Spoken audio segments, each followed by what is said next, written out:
Operation के तहत तिरंगा यात्रा का आयोजन किया गया, जिसमें हिसार के आजाद नगर से तिरंगा यात्रा शुरू हुई और हिसार के लघु सचिवालय में शहीद स्मारक मार्ग पर ये यात्रा लोगों ने नमन किया। आप देख सकते हैं यहाँ तमाम लोग यहाँ पहुंचे हैं।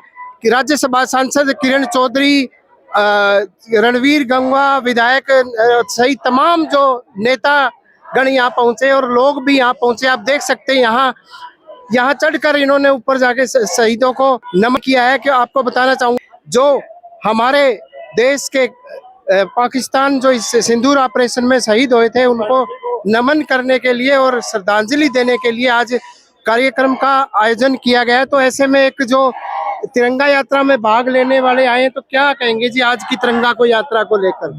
बहुत ही बढ़िया जी। इतनी जागरूकता पहली बार हमने देश में देखी है। जो इतनी जागरूकता आई है देश के अंदर, जोड़ने का काम किया देश को, पूरा फुल काम करी भारतीय जनता पार्टी, मोदी जी जिंदाबाद। जो ऑपरेशन चलाया गया था उसको आप कैसा, कितना सफल मानते जी? बहुत ही बढ़िया। आज तक ऐसा ऑपरेशन नहीं देखा सफल, जो इतनी तय दिल से किया गया है। बहुत ही बढ़िया किया।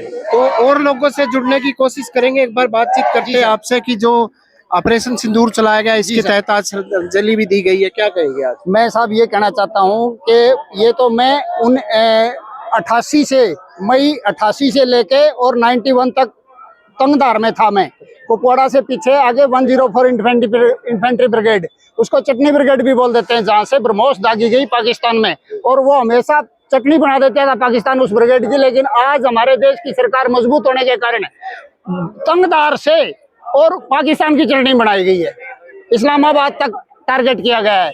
तो मैं ये कहना चाहता हूँ कि वो हमारे फौजी भाई इतने मजबूत हैं और गवर्नमेंट ने उनका ध्यान दिया, मेरे सुझाव दिए, उन पर कार्रवाई की। और हमारे मैं सेना आयुध कोर के अंदर सेवा करके आया हूँ, जिसका पूरी फौज को सामान देने का काम है। राशन, मेडिसिन और फर्नीचर के अलावा सारा सामान 5 लाख आइटम हमारे ऑर्डिनेंस के थ्रू सप्लाई होता है। बहुत खोखला सौदा हो रखा था हमारा, चोर बेईमानों ने लूट रखा था। इस सरकार ने आगे इतना मजबूत किया, हमारे पास पिस्तौल तक बनाने की वो फैक्ट्री नहीं थी, आज ब्रह्मोस तक हमारे देश के अंदर तैयार होती हैं।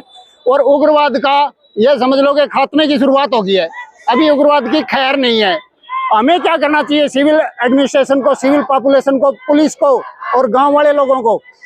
पाकिस्तान के लोग पीछे से आपने सुना होगा, पठानकोट में 2 उग्रवादी गए थे हरियाणा से, जिनका कोई आज तक पता नहीं लगा कि वो कहाँ थे, कहाँ छुपे हुए थे। उसके बारे में मैं जानकारी देना चाहता हूँ।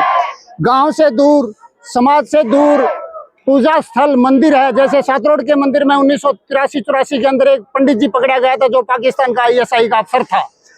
हिसार जो पुल था, रेलवे पुल, उसके नीचे एक ASP रणजीव सिंह दलाल जी थे, उन्होंने एक उग्रवादी को पकड़ा था सेट पे बात करते हुए दोपहर 1:30 बजे की।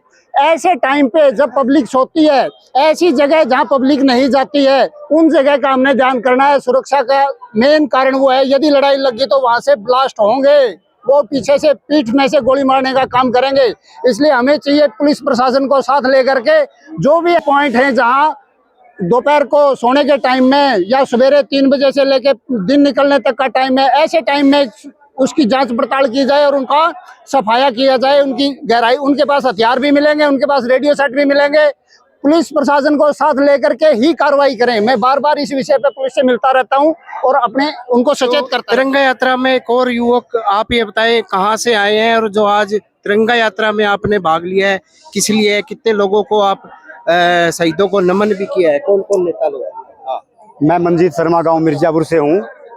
और ये जो यात्रा निकालने का यही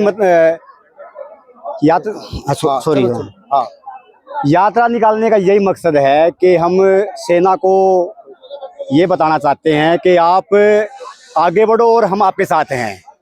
ये हिंदुस्तान है, ये मतलब पीछे वाला हिंदुस्तान नहीं है, ये आज का हिंदुस्तान है। और मैं सेना को भी यही संदेश देना चाहता हूँ और हाथ जोड़ के मैं यही कहना चाहता हूं कि आप अकेले भी नहीं हो।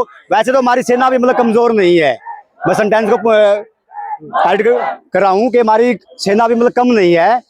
लेकिन ये तिरंगा यात्रा निकालने का यही मकसद है कि हमारे जो नौजवान शहीद हुए हैं देश की रक्षा के लिए, कि जो उनका परिवार कहीं ना कहीं ये महसूस करता है कि भाई हाँ, मेरा बेटा या मेरी बेटी देश के ऊपर शहीद हुए हैं, और ये मतलब पूरा देश उनके साथ खड़ा हुआ है। और मैं उधर ये पाकिस्तान को भी मैं यही कह रहा हूँ कि तुम वहाँ अपने कुत्ते पैदा करो, तुम हमारे वहाँ कुत्ते पैदा करो, हमारे हिंदुस्तान में शेर पैदा हो रहे हैं।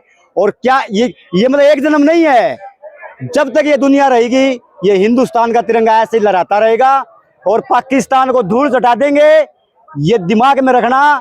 क्योंकि हमारे बच्चे है ना, हम आतंकवाद की शिक्षा नहीं देते हैं। अगर भाई हाँ आतंकवाद का मतलब ये सिखाने की कोशिश करते हैं। एक 6 महीने का, 1 साल का, 2 साल का बच्चा जब मतलब पैदा होता है ना, तो उनको रानी लक्ष्मीबाई, भगत सिंह और चंद्रशेखर आजाद ऐसे ऐसे महापुरुषों की जीवनी हम उनको पढ़ाते हैं, और यही बता रहे हैं कि कुछ नहीं है, निचोड़ के रख देंगे पाकिस्तान को, ये दिमाग में रखना। तो इनका यही कहना था कि जो हमारे देश के जो युवा बच्चे शेर है और किसी से डरने वाले नहीं है, और जो ऑपरेशन सिंदूर जो कामयाब हुआ है उसके तहत लोगों ने आज यहाँ श्रद्धांजलि दी है और तिरंगा यात्रा निकाल कर श्रद्धांजलि दी है। और साथ के साथ यहाँ राज्यसभा सांसद किरण चौधरी के नेतृत्व में ये तिरंगा यात्रा निकाली थी। रणवीर गंगवा मंत्री, नलवा के विधायक जो रणधीर परियार सहित तमाम विधायकों सहित कार्यकर्ताओं ने भाग लिया। प्रवीण कुमार, हिसार।